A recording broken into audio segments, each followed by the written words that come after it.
Assalamualaikum warahmatullahi wabarakatuh. Perkenalkan, nama saya Ega Firda Damayanti. Saya adalah mahasiswi Fakultas Ekonomi dan Bisnis semester 6 kelas 6 shift 2. Di sini saya akan mencoba menjelaskan mengenai cakupan materi metode penelitian yang diambil dari PPT metode penelitian dari halaman 11 sampai dengan 19. Lanjutkan materi minggu yang kemarin. Yang pertama adalah skala pengukuran. Skala pengukuran ini terbagi menjadi nominal, ordinal, interval, dan rasio menurut Ridwan 2009 7-8. Yang pertama yang akan kita bahas adalah data nominal atau biasa disebut dengan nomi. Nominal artinya nama yang menunjukkan tanda atau tabel yang hanya untuk membedakan antara satu dengan yang lain. Contohnya yakni jenis kelamin, agama, jenis pekerjaan, dan sebagainya. Ini dipakai untuk menghitung banyak pria, banyak yang hadir, dan sebagainya. Maka angka dinyatakan sebagai frekuensi, memiliki ciri, hasil hitungan tidak ada pecahan, tidak memiliki nol mutlak, tidak ada ukuran baku, dan tidak ada urutan atau ranking. Jadi non-parametric. Atau angka tertera hanya tanda atau label, seperti uji binomium, uji C kuadrat, atau sampel dan dua sampel. Lalu yang kedua yakni adalah data ordinal atau order atau punya urutan, yaitu data yang memiliki urutan tetapi tidak mempunyai jarak perbedaan yang sama di antara rangkaian urutan tersebut. Artinya data ordinal dapat menyatakan bahwa data tersebut lebih, sama, atau kurang dari data yang lain. Contohnya adalah ranking prestasi belajar. Nilai ranking 1 sama dengan 100, ranking kedua 98, dan ranking ketiga adalah 97. Jarak antar ranking berbeda. Lalu analisis statistik non-parametrik seperti uji Kolmogorov, Smirnov satu sampel, uji Wilcoxon, dan lain-lain. Adalah data interval. Data interval adalah data yang mempunyai perbedaan yang sama di antara rangkaian urutan tersebut tapi tidak memiliki titik nol absolut atau mutlak.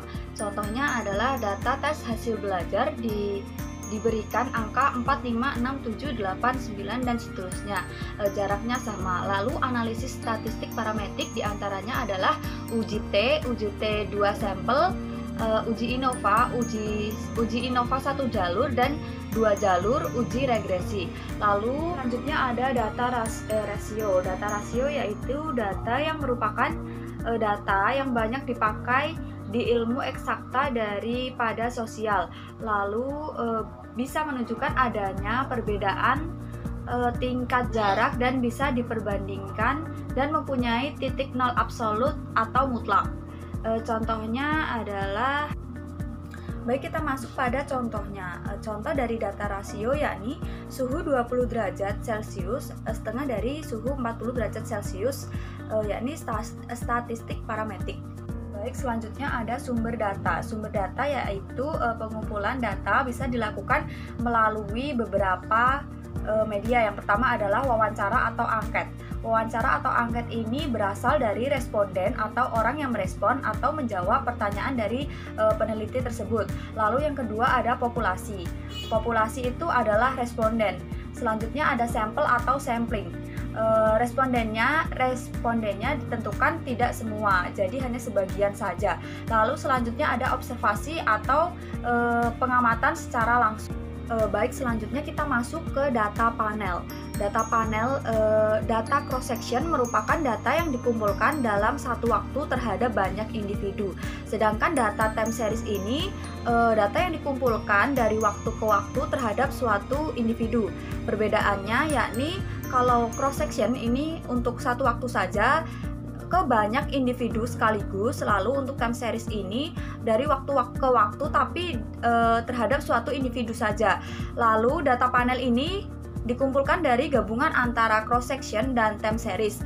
Untuk contohnya sendiri adalah data EPS perusahaan yang terdaftar di Bursa Efek Indonesia 2000 sampai 2014, data jumlah kredit yang disalurkan seluruh bank di Indonesia 2010 sampai 2014, atau data inflasi kota-kota besar di Indonesia setiap bulan selama tahun 2004. Data panel jumlah pengamatan menjadi sangat banyak. Bisa merupakan keuntungannya, tetapi model yang menggunakan data ini menjadi lebih kompleks, maka diperlukan teknik tersendiri, misal alat statisnya dengan model regresi dan data panel. Baik, selanjutnya kita masuk ke data outlier. Outlier adalah kasus atau data yang memiliki karakteristik unik muncul dalam bentuk nilai ekstrim, baik untuk sebuah variabel tunggal maupun variabel kombinasi. Ada penyebab timbulnya data outlier. Yang pertama adalah kesalahan dalam mengentri data. Selanjutnya adalah gagal spesifikasi adanya missing value dalam program komputer. Yang ketiga adalah outlier bukan merupakan anggota populasi yang kita ambil sebagai sampel, tetapi didistribusi dari variabel dalam populasi tersebut memiliki nilai ekstrim dan tidak terdistribusi secara normal.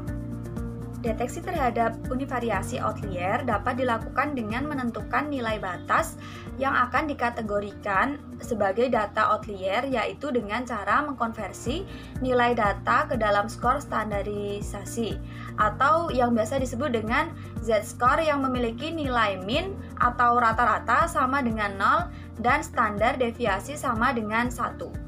Menurut Hare pada tahun 1998 untuk menentukan skor tersebut sebagai berikut. Yang pertama, jika kasus sampel kecil kurang dari 80, maka standar skor dengan nilai kurang lebih 2,5 dinyatakan sebagai outlier. Lalu jika sampel besar, standar skor dinyatakan outlier jika nilainya pada kisaran 3 sampai dengan 4. Lalu jika standar skor tidak digunakan, dapat menentukan data outlier jika data tersebut nilainya lebih besar dari 2,5 standar deviasi atau antara 3 sampai 4 standar deviasi tergantung dari besarnya sampel. Lalu cara mendeteksi outlier sebagai berikut. Ini ada tabel nilai skor outlier. Lalu variabel ZSQREEPS terdapat 4 observasi yang outlier, dan variabel ZSQREM ini terdapat 2 observasi yang dinyatakan outlier karena nilai standar deviasi lebih dari 3. Yang selanjutnya adalah rencana penelitian atau research design. Merupakan blueprint yang menjelaskan secara singkat tapi komprehensif, meliputi tujuan penelitian, jenis penelitian, unit analisis dan populasi, teknik pengambilan sampel, rentang waktu, teknik pengumpulan data, dan analisis data. Yang selanjutnya adalah jenis-jenis variabel. Jenis variabel ada 5. Yang pertama yaitu variabel dependent. Variabel dependent adalah variabel yang dijelaskan atau dipengaruhi oleh variabel independen. Sedangkan variabel independen adalah variabel yang menjelaskan atau mempengaruhi variabel dependen. Baik, selanjutnya adalah variabel moderasi atau variabel yang nomor 3. Variabel moderasi adalah variabel independen yang akan memperkuat atau memperlemah hubungan antara variabel independen terhadap variabel dependen. Selanjutnya adalah variabel intervening. Variabel intervening ini biasa disebut dengan variabel antara atau mediasi. Fungsinya adalah untuk memediasi antara variabel independen dengan variabel dependen. Selanjutnya adalah variabel kontrol.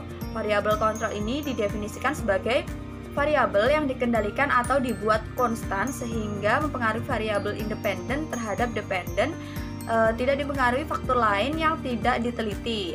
Fungsi dari variabel kontrol ini sendiri adalah untuk mengendalikan variabel yang dihilangkan atau omit variabel dalam statistika. Penghilangan suatu variabel bisa mengakibatkan estimasi dari parameter yang ada dalam model menjadi bias atau abu-abu. Baik, yang terakhir adalah variabel dummy. Menurut Miller tahun 1990, variabel dummy adalah variabel yang digunakan untuk mengkuantitatifkan variabel yang bersifat kualitatif. Misalnya adalah jenis kelamin, agama, periode, dan sebagainya.